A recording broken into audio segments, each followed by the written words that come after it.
Hello guys, আজকে আমি আপনাদের সঙ্গে একটা জিনিস শেয়ার করতে চলেছি। সেটা হচ্ছে আমাদের পুকুরে মাটি কাটা হচ্ছে। কথা বলতে বলতে চলে এসেছি পুকুর পাড়ে। দেখেন কত মাটি কাটা হয়ে গিয়েছে। জানেন, এই শক্ত মাটিগুলো নেওয়ার জন্য আমার বাবা 4 মাস ধরে পুকুর শুকনা করেছে। আর কত ঘাস হয়েছে দেখেছেন। অ্যাকচুয়ালি কী বলেন তো, আমাদের এদিকে জল হলে বৃষ্টির জল হলে পুকুর ডোবা সব ডুবে যায়, আর তার লেগে সব মাছ চলে যায়। তো আমি এসেছি মেনলি মাকে বলবো কি রান্না হবে। জানি যে রান্নাগুলো হবে, তবু জিজ্ঞেস করতে এসেছি আর একটু বাবাকে বকাতে এসেছি।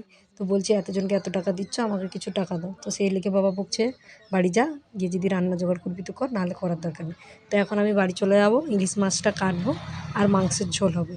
তো এখন চলে যাই, বলে দিয়েছে ওইগুলোই রান্না হবে, কিন্তু জোগাড় করে রাখতে, রান্না করতে না। তো মাছ কাটতে কাটতে আমার হাত কেটে গিয়েছে।